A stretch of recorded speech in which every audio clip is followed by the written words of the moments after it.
So hey guys, welcome to another Warframe video, and today we're gonna take a quick look at the Rumblejack. This is one of the weapons that you get at the end of the new war, and it comes with a free weapon slot and it has a pre-installed catalyst as well. The Rumblejack is a Mastery Rank 8 dagger that does 300 damage per hit, 180 out of that is electricity and 120 is impact. It is very slow with an attack speed of 0.667, the range isn't great at only 1.8, the crit chance isn't much better at 14%, the crit multiplier is below average at 1.8 times, however the status is very high at 40%. But that's not all, because it also comes with a bit of a unique mechanic, so whenever you do a slam it will proc electricity on nearby enemies, and it also has a unique finisher. The animation is completely different, so instead of doing the standard dagger finisher, you just sort of stab them and hold it for a little bit, and the way it does damage is different as well. You first blast them with a little bit of electricity, and then you hit them with the actual finisher damage. Now as far as the build goes, you can happily go with a 0 Forma setup and you're gonna be fine, because the Rumblejack comes with 2 V polarities as standard. And the build I went for focuses primarily on status. I didn't want to do crit at all because I wanted to fix the attack speed and the terrible range at the same time. So on top of Condition Overload for the damage, I am running 2 attack speed mods, that being Quickening and Berserker Fury for just a load of attack speed so the weapon actually feels good. I have Drifting Contact for the combo duration and status, Volcanic Edge for heat and status, Virulent Scourge and Voltaic Strike for corrosive and status, and finally Primed Reach for a lot of extra range. Alternatively, you could take out Drifting Contact and put in Weeping Wounds, but then you would have to run Naramon so your combo doesn't decay all at once. Or you could even go with Viral, because Stinging Thorn, which is the stance I'm using here, does have some force slash procs on it. Though if you're gonna do that, I would highly recommend investing into crit. Now even though when you first check out the stats on the Rumblejack it does not seem all that good, the performance is actually not that bad, and it's because of the combination of fairly high base damage and very high status. So it has good upfront damage, decent damage over time from the slash and heat procs, and you have a ton of status being procced on the enemy at all times. It was honestly a bit of a surprise to me seeing how well the weapon did after I finally took it into the simulacrum. It's of course not amazing, but for a freebie that doesn't need any Forma to go,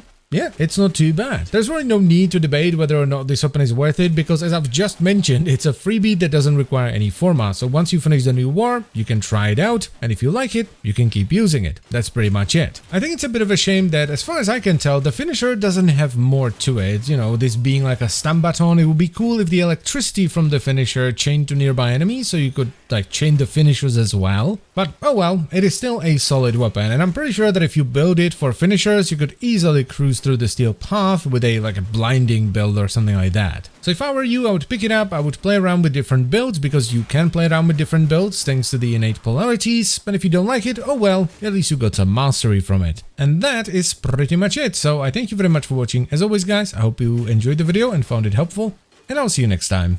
Bye bye.